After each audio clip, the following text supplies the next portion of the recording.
O filme começa durante a Segunda Guerra Mundial. Estão voando sobre o Oceano Pacífico para os soldados liderados pelo bombardeiro Louis Zemeckis. À medida que se aproximam do seu alvo, Louis comanda o ataque aéreo e suas equipes seguem a ordem, soltando a bomba com sucesso. Não muito depois, a aeronave enfrenta um ataque de múltiplos aviões de combate japoneses, resultando em danos aos seus aviões. O piloto Phil informa Louis que sua base está a 5 horas de distância e seus freios não estão mais funcional. Embora sua aeronave seja alvejada centenas de vezes, os soldados conseguem retornar a sua base. Eles tentam pousar, mas isso se prova quase impossível devido às falhas na aeronave. Os pneus do trem de pouso saem e começam a chiar no chão. Apesar deste revés, Phil consegue parar a aeronave no final da pista. A cena então corta para um flashback, mostrando um jovem ítalo-americano, Louis, vivendo em Torrance, Califórnia. Ele parece ser um moleque que sempre causa problemas e é perseguido pela polícia. Desde tão jovem, ele fuma, bebe álcool e até mesmo é alcoólatra, envolvido em roubos. Louis, sendo um refugiado italiano, é frequentemente intimidado por outras crianças americanas da mesma idade. Ele também se envolve em brigas frequentes com eles, o que obriga a polícia a intervir. Pouco depois, ele é pego por um guarda, então ele foge para evitar problemas. Seu irmão mais velho, Pete, acontece de vê-lo correndo a uma grande velocidade. Como resultado, Pete decide treiná-lo e encorajá-lo pelo bem de sua família. Louis é um pouco hesitante no início, mas concorda após alguma insistência. Com o passar dos anos, ele aprimora suas habilidades de corrida. Vence todas e cada uma das competições de corrida em que participa. Isso lhe rende o apelido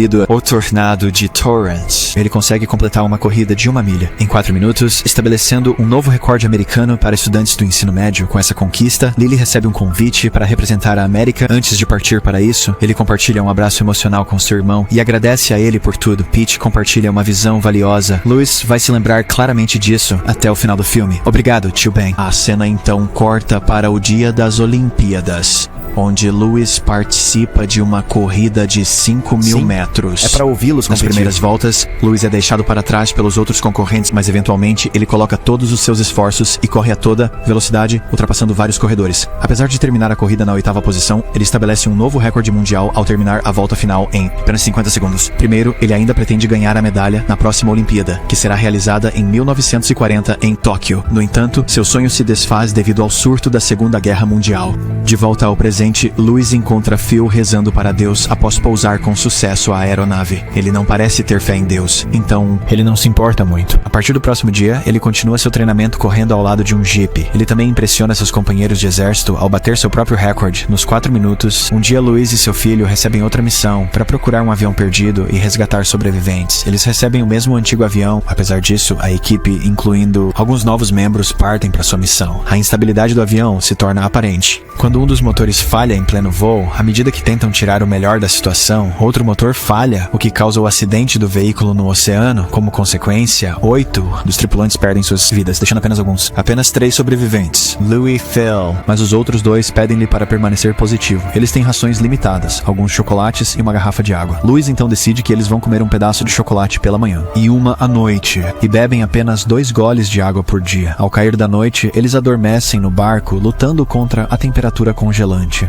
Amanhã, o trio é despertado pelo som de um avião se aproximando. Em uma ação rápida, eles tentam sinalizá-lo usando tinta e uma pistola de sinalização, mas seus esforços passam despercebidos. Perceberam. Logo depois, Louis descobre que todas as caixas de chocolate estão vazias, com Mac tendo consumido tudo, mas parece um maldito McDonald's. Isso enfurece Louis, pois agora eles não têm nada. No entanto, ele controla sua raiva. Os 3 então lutam pela sobrevivência neste oceano aparentemente infinito, aguentando dias sem comida ou água. No meio de sua luta, uma gaivota pousa em seu barco. Famintos, os soldados imediatamente agarram e devoram a carne para satisfazer sua fome. No entanto, seus estômagos não conseguem segurar. Depois disso, eles elaboram o próximo plano. Eles usam a carne da mesma gaivota como isca para pescar peixes. Eles então se revezam para dar uma mordida no peixe. Com o passar do tempo, a situação deles fica cada vez mais difícil. Além disso, eles são atingidos por uma tempestade marítima numa noite, o que faz com que sintam que suas vidas estão escorregando de suas mãos. Neste momento crítico, Louis recorre à oração, dizendo que servirá sua vida inteira para Deus se ele salvar a eles agora. A manhã seguinte traz chuva. A tripulação felizmente enche seus recipientes e bebe as gotas do céu. Nos próximos dias, eles conseguem pegar um tubarão, proporcionando a eles o suporte muito necessário. Se revela ser uma aeronave japonesa que começa a atirar em nós. Em uma tentativa desesperada de se salvar, a tripulação pula na água, desviando de balas e também se defendendo de tubarões. Pouco depois, a aeronave voa para longe, após o qual o trio nada de volta. Apesar de evitarem o perigo, seus botes infláveis são danificados devido às balas. Eles rapidamente remendam os buracos para que possam permanecer à tona. Já se passaram mais de 40 dias desde que ficaram à deriva no oceano. A condição de Mac piora para o pior e, como resultado, ele lentamente sucumbe de fome, surpreendido que eles não o comeram, honestamente. Após isso, os dois restantes continuam se agarrando à vida, mas sua condição deteriorou ao ponto onde eles são incapazes de falar ou se levantar.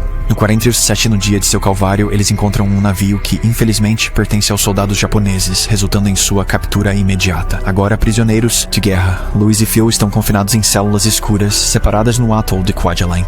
Lá, eles recebem uma escassa subsistência de bolinhos de arroz, que eles consomem avidamente. Um dia, os dois aviadores americanos enfrentam um interrogatório por um coronel japonês que procura informações sobre bombardeiros mais novos e a mira de bombas Norden. Ao chegar, eles são separados na vasta multidão e são enviados para diferentes campos de prisioneiros de guerra, centro de detenção sob a supervisão de um oficial comandante de coração cruel, o cabo Mutsuhiro Watanabe. Segundo Watanabe, todos os prisioneiros são inimigos do Japão, então eles serão tratados de acordo. Portanto, ao explicar as regras da prisão, Watanabe avista Louis, olhando-o nos olhos. Então, ele o espanca com um bastão de madeira grosso. Depois de fazê-los ficar em pé por um dia inteiro, os novos prisioneiros são enviados para seu barracão de acampamento, onde Louis conhece outros americanos. No dia seguinte, os prisioneiros são reunidos no chão, e Watanabe identifica indivíduos com particular talentos. Notando o passado atlético de Louis, Watanabe inicia uma corrida entre Louis e um oficial japonês, claramente exausto por falta de alimento. Louis cai no chão. Fica evidente que Watanabe o odeia mais, pois o submete a abusos físicos mais frequentes. Além dos assaltos, além de suportar o trabalho duro no campo, os soldados americanos também conseguiram se manter informados sobre o progresso da guerra através de jornais pilhados dos japoneses. Um soldado marine mantém o controle das posições americanas, mas logo é pego pelos soldados japoneses. Como consequência, ele é espancado impiedosamente, enquanto Louis e os outros prisioneiros assistem impotentes. Alguns dias depois, Louis tem a oportunidade de enviar uma mensagem para casa confirmando a localização de seu pai. Confirmando sua sobrevivência, descobre-se que o governo dos Estados Unidos já o classificou como morto em ação. Concordando com isso, ele é levado a uma estação de rádio onde entrega uma mensagem à sua família. Ele também é forçado a afirmar falsamente que está sendo tratado com justiça para que possam ter alguma misericórdia por ele. Depois disso, Louis recebe boa comida depois de muito tempo. No entanto, esse gesto vem com um preço, pois ele é posteriormente solicitado a transmitir outra mensagem contendo propaganda anti-americana. Os homens japoneses também lhe oferecem uma ótima vida no Japão se ele fizer isso, mas este recusa a trair seus princípios e é consequentemente devolvido ao POW. Uma vez de volta, Watanabe diz a Louis que ela é forte como ele mesmo e que eles teriam sido amigos, se não fossem inimigos. Mas como Louis se recusou a cumprir a ordem japonesa, Watanabe faz todos os prisioneiros socarem ele no rosto um por um. Essa sequência de socos dura um dia inteiro, deixando seu rosto machucado e, um dia, os prisioneiros são instruídos a realizar uma peça de Cinderela para divertir os soldados japoneses. No meio disso, Watanabe senta-se ao lado de Louis e diz a ele que foi promovido a sargento, então ele estará partindo, saindo de Omori no dia seguinte. Mas o último permanece em silêncio. A vida dos prisioneiros no campo melhora imensamente após sua partida. No entanto, os bons dias não duram muito, pois os aliados bombardeiam a cidade vizinha, fazendo com que os prisioneiros sejam realocados para outro campo chamado Naui. Ao chegar lá, Louis desmaia momentaneamente ao ver Watson. Watanabe, que infelizmente é o comandante deste campo. Watanabe faz o mesmo discurso e bate em Louis sem motivo. A partir do dia seguinte, o trabalho de labor continua e os prisioneiros são designados para carregar grandes sacos de carvão para o navio, que é ainda mais exaustivo do que antes. O peso das malas e o cansaço combinados fazem alguns homens caírem sobre os trilhos, falhando e morra. Um dia, Louis, que está extremamente exausto, pausa o trabalho. Então, ele é levado a Watanabe, que então o pune, fazendo-o levantar uma grande madeira. O prisioneiro tem sua atenção. Louis e eles torcem por ele em suas vozes baixas. Watanabe espera que ele largue a viga, mas Louis a levanta ainda mais alto, enquanto olha corajosamente nos olhos do sargento. Perturbado por sua desobediência, Watanabe o espanca brutalmente e o abandona no mesmo lugar durante todo o jogo. No dia seguinte, um oficial japonês superior anuncia o cessar-fogo e instrui os prisioneiros de guerra a tomar banho no rio próximo. Os prisioneiros inicialmente acreditam que vão ser executados. Quando entram na água, um avião bombardeiro americano voa acima, indicando que a guerra finalmente acabou. Todos os prisioneiros comemoram sua vitória e logo depois os suprimentos são jogados no campo. No meio da celebração, Louis tenta encontrar Watanabe em seus aposentos, mas ele parece ter já fugido. Ele então se senta e olha para uma foto de Watanabe quando criança ao lado de seu pai. Após o acontecimento, Louis e os outros prisioneiros de guerra retornam ao seu país de origem, onde suas famílias os esperam no aeroporto. Ele se casou e teve 2 filhos. Phil também sobreviveu. Casado, Watanabe se escondeu e evitou a perseguição depois de ser listado entre os 40 primeiros. Criminoso de guerra japonês mais procurado. Louis cumpriu sua promessa e dedicou sua vida a Deus. Com esta nova fé, ele decidiu perdoar seus captores de guerra, encontrando-se com muitos deles, mas Watanabe ainda se recusou para encontrá-lo. Embora Louis não conseguisse ganhar a medalha, ele realizou seu sonho de correr nas Olimpíadas aos 80 anos de idade.